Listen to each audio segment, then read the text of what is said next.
How are you this week? I'm doing pretty good. How are you? I'm a little tired, but I think that's just normal anymore.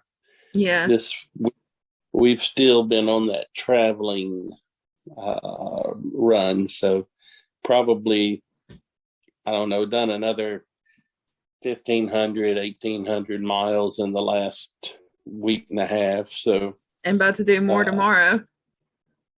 about to do more tomorrow, and it's exciting. It's a lot of fun. We have kind of we've got our a first scheduled event coming up at the end of the month, so I'm looking forward to that. Oh, no And kidding. Where's that at? we're going to be doing a weekend prophetic conference at the Inverness Vineyard in Birmingham. That's exciting. So, yes, it is. So I'm very excited about that. It's Marie has been. She says that I'm a pacing tiger. He says, I don't do not having a directly defined calendar in front of me very well. I tend to just pace the floor, kind of waiting to see something happen or make something happen. And really has been a challenge to trying to learn how to uh, wait. Have you Yeah, ever had try to learn to wait? I have Uh, actually. It's not a fun process. I hate it. So it's funny when people, I've had so many people come and say, you need to learn to rest. And I'm like, I, I don't even know what that means. So, trying to wait on the Lord and it's a weird thing. Marie does it a lot better than I do, I think. So I Marie have to does actually, everything better than all of us. well, that's probably true. I'll give you that. So it's funny. It's just trying to learn that stuff has been probably the for me the most challenging part of this whole adventure.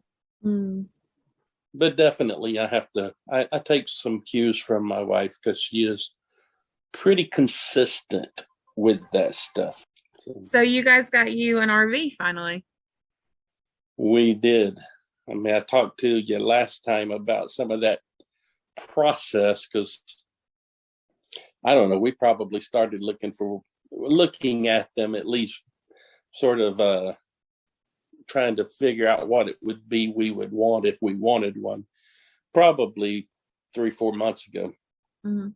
But after we sold the house in December, it became a real. We began to be diligent in our search, trying to find something, and the process we sort of identified the things we wanted in one, the things we thought we would need if we're, in this case, living in it full time. And it's not easy to find all of that, certainly in a price range that was one that we could work with. We had a reasonably generous budget in that uh, we sold our house and did pretty well in the housing market, so we had some money to spend, and so it wasn't like it was nothing to look at, but it was just hard to find all the things that we felt like we wanted. And again, my wife's manner of doing things is different than mine. She asked the Lord what He wants, and I ask what Duke wants, and it's really those two things sometimes come in conflict. So, so, uh, so we would proceed. We would look at things, and I would see one and go, "Oh, it seems good to me. It seems good." And it's like, no, that's not what the Lord said. And that's okay. I'm asking him too, but I'm not hearing as much. Or mine gets filtered through Duke's wants. And uh, anyway, she was pretty consistent in saying, "I don't think this is it." I'll tell you what happened. We were, like I said, we've been on this thing. We would look on Facebook Marketplace or different sites, and we would see something and we'd say, wow, that one looks like it might have a possibility. And then we would go make a trip, because most of these things might be, I don't know, 60, 100 miles away or more sometimes. And so we were actually here in Brandon, and we had been looking around at different things, and we saw one down on the coast. I think it was in Bay St. Louis, and we thought we would go take a look at this one. And we drove down on a Saturday, taking a little day trip, and I had called on one in Birmingham that I thought, that's a little far, but as far as we've looked and driven trying to see these things, that's doable. A day trip's doable. And so I had sent a note on the one in Birmingham, and hadn't heard anything. So we said, well, I hadn't heard anything on this one, and it seemed like it was more what I wanted. But there was one I was curious about on the coast. So we just said, okay, well, let's go to the coast. So we get to the coast. Well, on the way down, I get a text from the Birmingham guy. And he says, well, I thought I'd changed that. I've moved. I'm not in Birmingham anymore. I'm in Florida. It turns out somewhere around Daytona Beach. And I just said, well, I was looking for a day trip. We just, that's not something we can do right now. So thank you. And that was it. So we wound up at Bay St. Louis, and we looked at this one, and, we knew that's not what we wanted when we were looking at it. And we're down here, and I said, well, we're on the coast. Let's go get some lunch, and we might as well enjoy a beach or something. What are we going to do while we're down here? And I'm sitting here thinking about it, and I had looked at when this guy had called me from Florida or texted me and said, we're down here. I looked it up. And when I looked it up from Brandon, it was like an 11-hour drive. I just laughed that one off, Yeah. But for whatever reason, when I was sitting here in Gulfport and we were eating lunch, and I pulled it up and I checked it again from Gulfport, it was a straight shot down to 10, and it was like 7.5 hours or something. And here we are at noon or so, and I said, I think we ought to go see that one in Florida. And so it was that kind of a spontaneous thing. And I called the guy, and he just said, I promise you it's worth your trip. And that was kind of all we needed. And Marie was in agreement. So we made that spur of the moment, if you would, trip down there. And after all of the motorhomes we had looked at, we had gotten to the point where I was actually sort of scared to get Marie's opinion, because all of them I liked. She had some reservation, and all of them she liked. I had some reservations, and so we got to the point that it was like, I don't even want to hear her opinion, on this motorhome. I'm scared to tell her mine. So we get there and we drive up, and I have to tell you, when we drove up, this thing was like immaculate. You're looking at I bet we looked at 100 motorhomes. If we didn't walk through 50 or 60, I'd be shocked. And we drive up to this, and it's like immaculate. It's from the outside. A lot of them from the outside, right away we're talking about what we're looking at tend to be 15 to 20-year-old motorhomes, and some of them be pretty rough. We drive up, this one looks new, and I'm going like, oh my goodness. Now, I don't want to look at Marie. I don't want to see her going like rejecting this thing already, because I'm already in love,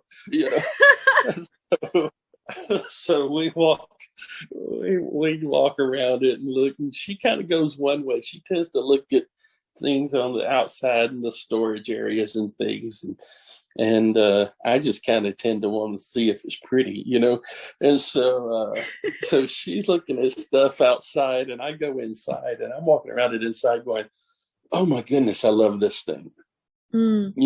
Like, I hope I don't find something that surprises me, because I love this thing. So she comes walking in and she walks her way, and we haven't made eye contact yet. so, so she's doing her thing, and so we come up to the front of the bus, and I'm talking to the owner, uh, and I see Marie coming from the back end of the motorhome. She'd been back in the bedroom area, and she's walking toward me, and I'm talking to this guy, getting ready to ask him some financial questions about what and she mouths to me, goes, she's from the back. She looks at me in the eye and she goes, "I want it." So I'm like, "Oh, thank you, Jesus."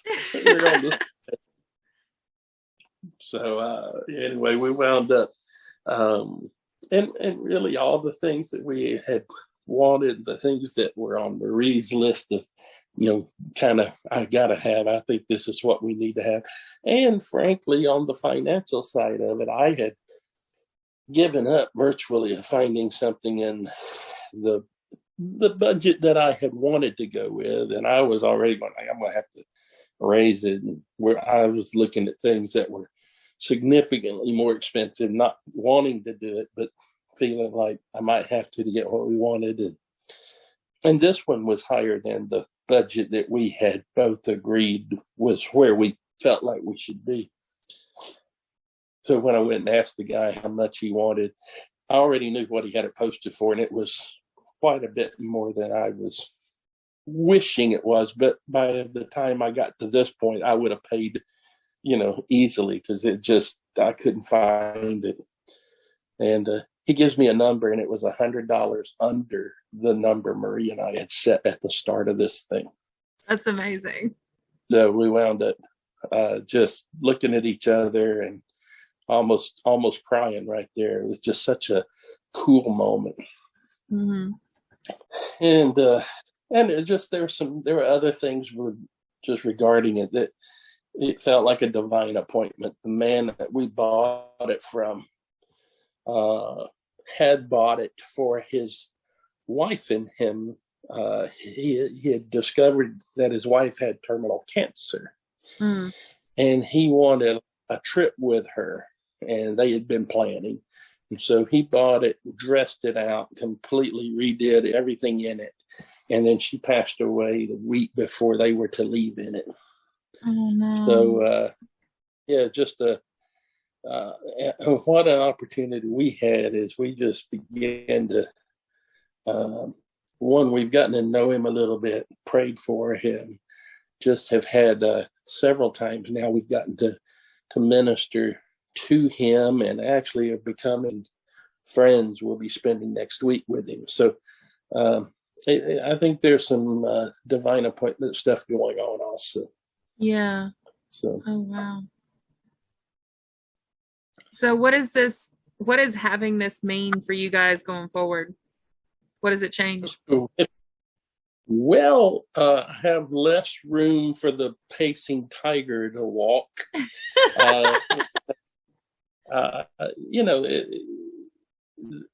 Marie said something yesterday. She said, "I'm ready to nest." It's been a long time since I had that feeling, but we tend to be pretty mobile anyway. But we have been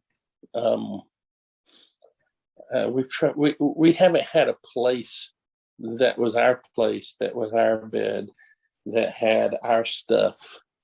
Or have we had all our stuff sort of accessible, since late November, early December. And it's been fine. It's been good staying with some folks and family, and it's been a real good time. But realizing on the personal side, just the sense of having a place that's ours, whether it's on wheels or not, sort of irrelevant. Yeah. But having a place that's ours, we are seriously ready for that. Yeah. And then as far as the ministry side, I guess it's sort of yet to be seen, but there's something to this, to the mobility, we have felt like we're wanting to be able to react and respond quickly to go wherever we're sent. Now, that in itself is kind of vague. But while we've been in this mode we've been in, I've already been to Cuba. We've gone different places to minister. It's like I'm not going to drive the RV to Cuba, incidentally, but it's just sort of another piece to that pioneering, that being ready to move on a moment's notice. I just think it kind of puts that in place.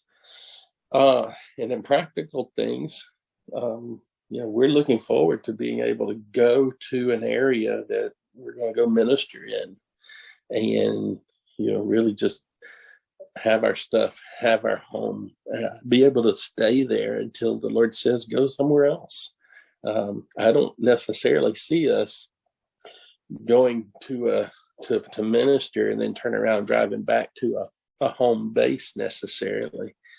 I actually think it may be that we hang out in an area when he sends us to see what else is happening and see what he's got us doing next. I don't know.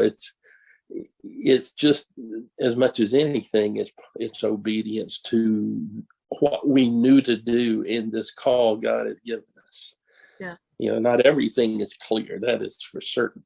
I still don't know what this is going to look like going forward on a big scale. I just know that this was a significant portion of it, was to actually get into this motorhome, get our living situation settled, and then I think he'll show it as needed. We'll see the rest of this picture. Yeah.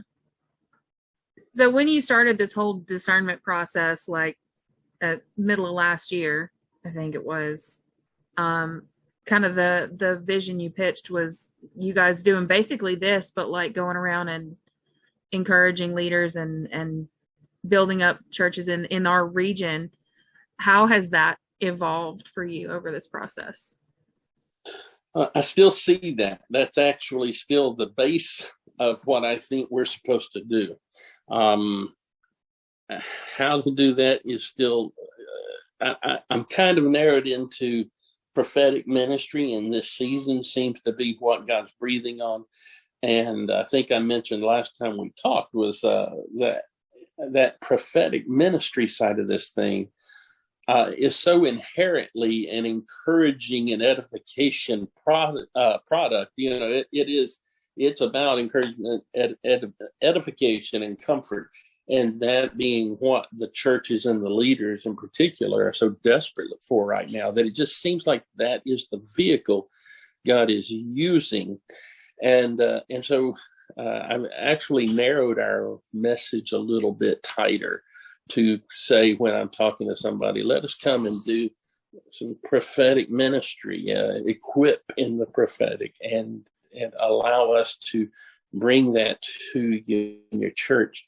And that's what we'll be doing in Inverness. And I've got a couple of others working on that principle, on that thing, as far as being what is it we're going to bring to them. Now, some of the things that we've dreamed of is, how do we go to the small churches that might not be able or going to bring us in for a weekend conference? I've got people in churches I've talked to that really aren't even doing meetings right now. How about them? They probably need it more than anybody.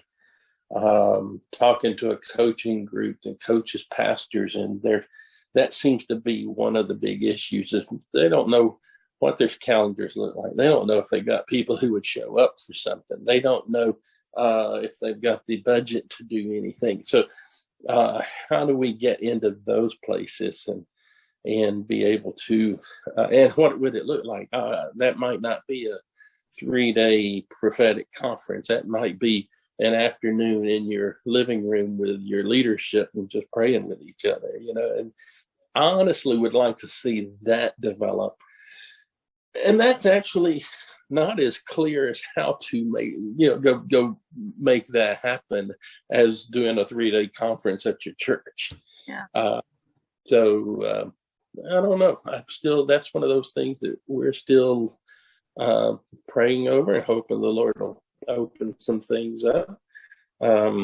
I text back the pastor that's not part of our denomination that we were going to be in Alabama during that 2 weeks from now to do that conference.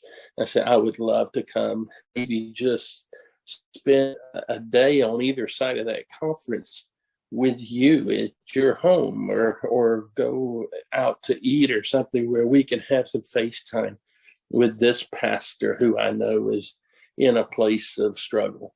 And that may be what it looks like. It might be just we're going to be in the area. Like I said, I don't have a necessity with the motorhome to necessarily go back to Brandon or whatever home is. That's still the question I'm not sure how to answer. But we can set up, and if there's opportunities, it doesn't have to be a weekend event. It might be going in and having coffee. And I still see that as a very real and beneficial thing. Mm. We're still raising funds, and I'm still inviting people to partner with us in this thing as we go forward. And two things happened last week. I was kind of wrestling with that, particularly in this season where I feel like I don't have a ton happening, although I feel like there's things happening all around me, but it's hard to quantify it. And, getting something on the calendar and getting some events and people lined up for us to come minister, such as that has been slower coming than I had hoped. And we have people who are supporting us. And one of them I was speaking with last week, they called me and made the statement. It really moved me. It meant a lot to me. They said, we're not supporting you guys for what you're doing today. We're supporting you guys for what you're going to be doing. That we see the future. We see what God's wanting to do through this. And that meant a lot to me because that helped me to frame it a little better also. I was in that process of inviting people to partner with us. Somebody, and wasn't making any kind of statement other than, are you needing our money to help you with the motorhome or to help you with living expenses? And I thought, hey, that's a pretty good question. I think the people who know us and that we've been close to in this process have watched us for some time now, and as this developed. And I think that question is much more clear to them. They kind of have more understanding, but somebody who hasn't followed us for a while and know us very well might not be able to not have the information to understand all of that. So I just kind of felt like I ought to just say, the motorhome's our house. We had a house, we sold a house, and this is our house we bought. It's not part of the ministry. It's not even under the corporation or the nonprofit or any of that. It's our house. And so, no, all we're asking is partner with us, one, for our living expenses and the expenses of travel when we have to go. But I honestly expect that where we go will cover the travel expenses, the cost of getting there, and the things we do. I think will be able to be covered by the places we go and minister. Most of the time, there will be some kind of support for those. So really what we're asking for support for is just for us to be able to do living expenses, just stay on the road with. And that tends to be, for us, food and insurances tend to seem to be the most of that stuff in these days. For those who haven't followed us in this process, it might be difficult to see where all that line is. Mm-hmm. I don't have anything brilliant to say. Are you sure? That's so unusual. I know that stuns you. I know it's very, very hard to imagine trying to think if there's anything else going on that's worthy of sharing. So anyway, tomorrow we go pick up our RV. That's RV, Marie, let me call it that. She won't let me call it an RV. She calls it our house. She said RV implies that it's recreation, and that's not what it's for. Good point. And so so she won't let me call it that. It's the Jesus calls mobile. It is. Oh, I'll put that on the back. She'll love that. She says it's my home. I just going to call it my home. If you want to add motor to it, you can, but it's my home. But we'll go pick it up tomorrow. It wasn't in the shop, but they had a mechanic coming out to fix a couple of minor things. I think there was a backup camera was not working right, and they were replacing it, and some pretty trivial stuff. But I figured if they've already bought the parts and we're already in the process of doing the work, I'll let them finish it before I come pick it up. So we pick it up tomorrow. We are actually going to stay on site down there near Daytona Beach for about a week, and they're going to teach us and train us on how all the systems work and how to run things and how to drive this beast. It's been a long time since I drove a vehicle that large. It's a 41-foot Monaco Windsor, and it is quite large. And so we'll be learning and training on all of those things. And so and then we hope to be headed back toward the Brandon area next weekend, or at least by that Sunday night. We should be back in this area, and we'll be here for a few days as we pick up our remaining things that we own, which doesn't actually amount to a large set of stuff.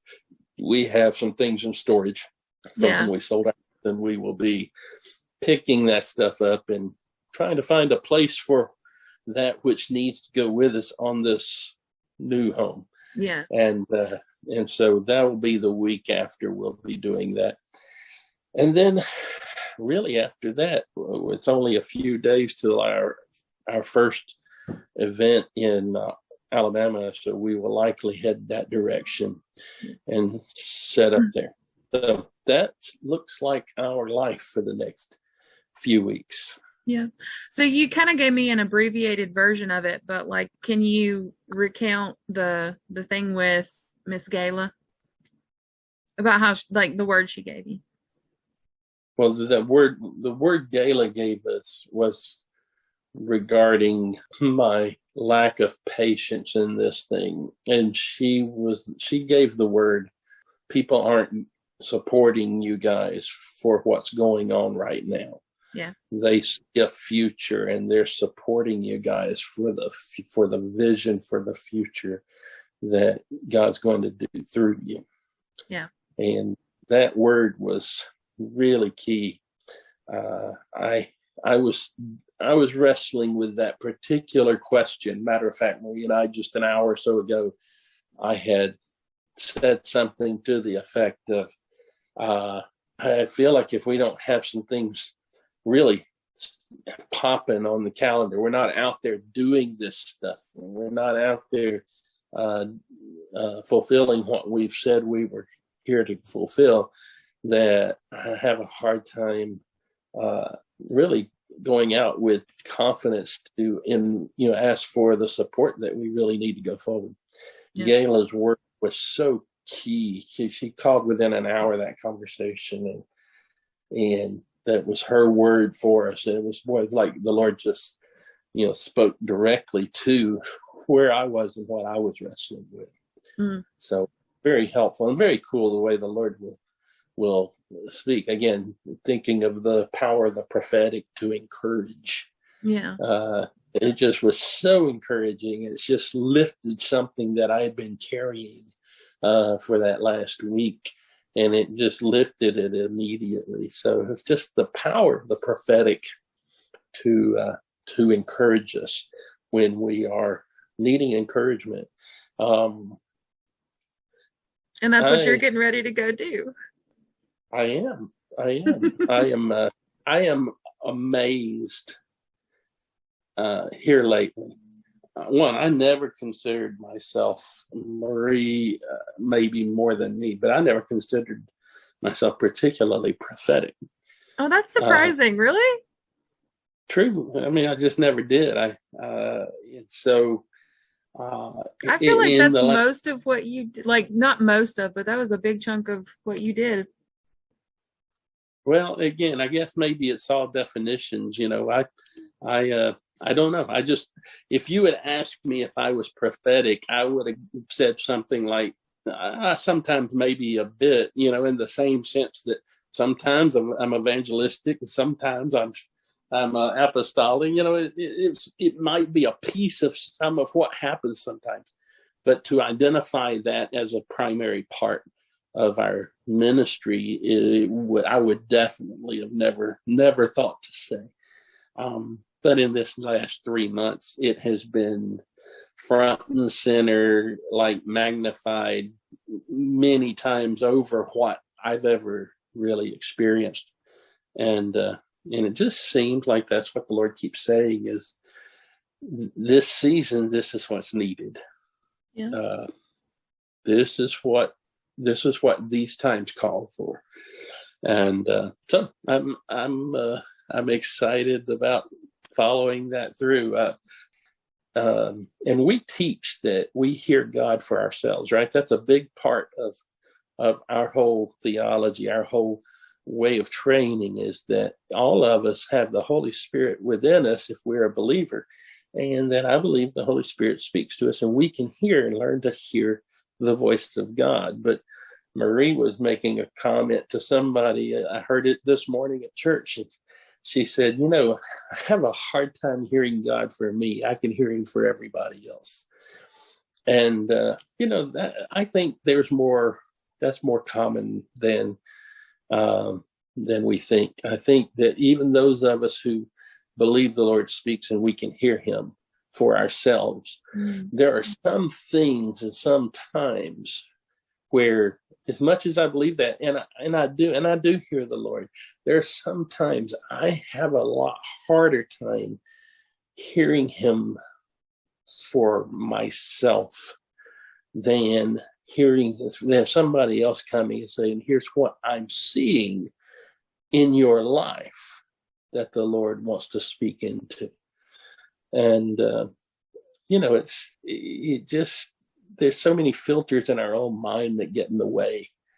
And for somebody to come from outside who doesn't know us and to be able to speak something as the heart of God for us, and when it has that ring of truth to it, and I think most of us, our spirit knows when we've received a word that landed, right? You received a word that meant something. That encouragement. I had somebody, when I gave a word recently, just said, it's first time I really thought God knew me. And because you spoke as the Lord says, and then gave this particular something to this person. And they were like, that's exactly where I've been. And I gotten to the point where I just don't know if God's even hearing me anymore. And that was kind of that catalyst. And I think we've all probably experienced some of that. But it's so encouraging. Yeah. You know, it's like something divine happens in that moment. Something supernatural. And so we're getting used to, or trying to get used to, walking in that reality that the simple word is massively powerful. What do you think, Duke? I think this thing is big. It's pretty awesome. Taking a little getting used to. Not takes a whole lot of getting used to, but I'm pretty excited about it. It sure is nice.